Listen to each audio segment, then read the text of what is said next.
किसी भी चीज़ को मेज़र करने के लिए अलग अलग यूनिट्स की हमें ज़रूरत पड़ती है। जैसे मास को मेज़र करने के लिए हमें कोई यूनिट की रिक्वायरमेंट होती है। टेम्परेचर को मेज़र करने के लिए हम सेल्सियस और फ़ारेनहाइट यूनिट का यूज़ करते हैं। डिस्टेंस को मेज़र करने के लिए हम मीटर किलोमीटर का यूज़ करते हैं। पेंसिल का अगर मैं आपसे हाइट पूछूँ, इसका लेंथ टोटल क्या है, तो आप ईज़ी वे में स्केल से मेज़र करोगे और बता दोगे कि हाँ, ये 15 सेंटीमीटर का है। क्वांटिटी जिसका हम न्यूमेरिकल वैल्यू सिर्फ बताने से हम उसका मेज़रमेंट कर सकते हैं। एनर्जी को मेज़र करने के लिए सिर्फ हम जूल का यूज़ करते हैं। कहाँ लगा, कैसे लगा, हमें उससे बहस नहीं है। हेलो दोस्तों, मैं गुलशन कुमार आपका स्वागत करता हूं आपके YouTube channel the success zone में। आज का टॉपिक बहुत ही इंटरेस्टिंग है। फिजिकल क्वांटिटी के बारे में हम बात करेंगे, जो कि क्लास 9 फिजिक्स के first chapter motion and it's law का टॉपिक है। बहुत ही बेसिक लेवल से हम स्टार्ट करेंगे। फिजिकल क्वांटिटी क्या होती है, अलग अलग quantities, vector quantity, scalar quantity, सारे के सारे क्वांटिटीज़ के बारे में बात करेंगे। तो देखिए, किसी भी चीज़ को मेज़र करने के लिए अलग अलग यूनिट्स की हमें ज़रूरत पड़ती है। जैसे मास को मेज़र करने के लिए हमें कोई यूनिट की रिक्वायरमेंट होती है, जिसे हम केजी में मेज़र करते हैं। टेम्परेचर को मेज़र करने के लिए हम सेल्सियस और फ़ारेनहाइट यूनिट का यूज़ करते हैं। कैपेसिटी को मेज़र करने के लिए हम लीटर मिलीलीटर का यूज़ करते हैं। डिस्टेंस को मेज़र करने के लिए हम मीटर किलोमीटर का यूज़ करते हैं। तो यहाँ देख रहे हैं, हर एक क्वांटिटी को मेज़र करने के लिए अलग अलग यूनिट्स का यूज़ करते हैं। ये फिजिकल क्वांटिटी क्या है? तो ऐसे क्वांटिटीज़ जिसका मेज़रमेंट हम फिजिकली करते हैं, किसी तरह का केमिकल रिएक्शंस का इन्वॉल्वमेंट नहीं होता है। फॉर एग्जांपल, ये एक पेंसिल आप देख रहे हैं। इस पेंसिल का अगर मैं आपसे हाइट पूछूं, इसका लेंथ टोटल क्या है, तो आप इजी वे में स्केल से मेज़र करोगे और बता दोगे कि हाँ, ये 15 सेंटीमीटर का है। बहुत सिंपल। अगर मैं आपसे पूछता हूँ बुक का या फिर एक सड़क की लेंथ को, टोटल लेंथ को बताने के लिए, तो आप इजी वे में ओडोमीटर का यूज़ करोगे, जो कि डिस्टेंस मेज़र करने के लिए यूज़ होता है। इजी वे में बता दोगे। मैं किसी बॉटल की कैपेसिटी पूछूंगा, तो आप इजी वे में बता दोगे, हाँ, ये इतने लीटर का है और ये इतने मिलीलीटर का है। क्वांटिटी, फिजिकल क्वांटिटी को हम दो तरीके से डिवाइड करते हैं। एक आता है हमारा स्केलर क्वांटिटी, दूसरा आता है हमारा वेक्टर क्वांटिटी। देखिए, स्केलर क्वांटिटी क्या होता है? Those quantity which have only magnitude are known as scalar quantity. ऐसे क्वांटिटी जिनके पास सिर्फ और सिर्फ मैग्नीट्यूड होता है। अब कहोगे सर, मैग्नीट्यूड क्या होता है? हमने तो फर्स्ट टाइम ये वर्ड सुना है। ऐसे क्वांटिटी जिसका हम न्यूमेरिकल वैल्यू सिर्फ बताने से हम उसका मेजरमेंट कर सकते हैं। सिर्फ और सिर्फ न्यूमेरिकल वैल्यू बताने से उसका मेजरमेंट हम कर सकते हैं। फॉर एग्जांपल, मैंने आपको बताया था स्टार्टिंग में ही, ये एक पेंसिल है।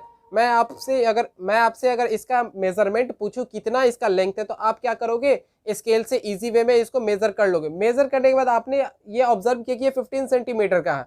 ये पेंसिल का लेंथ 15 सेंटीमीटर का है। तो ये बताइए कि क्या 15 सेंटीमीटर के अलावा और कोई क्वांटिटी की रिक्वायरमेंट है क्या इसको डिफाइन करने के लिए कि हाँ, इसका लेंथ कितना है? बस 15 सेंटीमीटर काफी है इसके हाइट को बताने के लिए, इसके लेंथ को बताने के लिए। ऐसे क्वांटिटी जिसका मेजरमेंट सिर्फ और सिर्फ हम उसके न्यूमेरिकल वैल्यू से करते हैं, ऐसे क्वांटिटी को हम क्या बोलते हैं? Scalar quantity. एग्जांपल्स मैं क्या दिया हूं?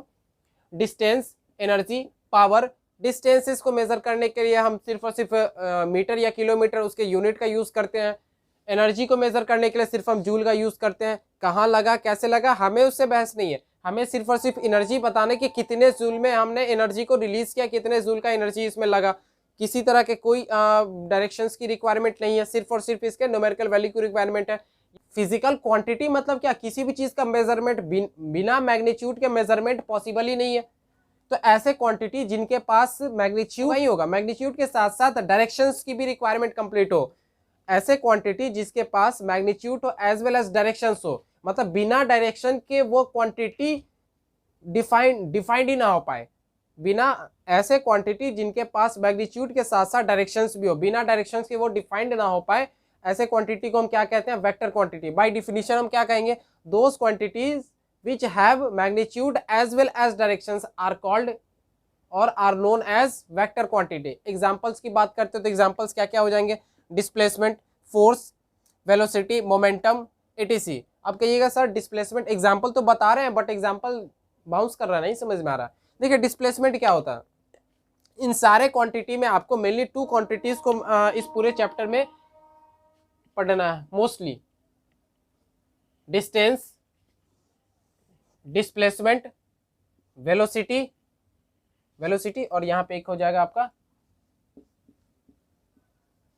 Speed, velocity, distance, display. ये चारों के चारों पैरामीटर्स आपको मोस्टली इस चैप्टर में पढ़ने हैं, मोशन एंड इट्स लॉज में।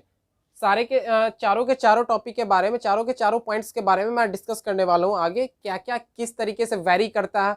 अभी आपने ये समझा, ऐसे क्वांटिटी जिसके पास सिर्फ और सिर्फ मैग्नीट्यूड हो उसको हम स्केलर क्वांटिटी में कंसिडर करते हैं, और ऐसे क्वांटिटी जिनके पास मैग्नीट्यूड तो हो ही लेकिन उसके साथ साथ डायरेक्शंस भी हो, वैसे क्वांटिटी को हम क्या कहते हैं, वेक्टर क्वांटिटी में कंसिडर करते हैं। Okay, thank you.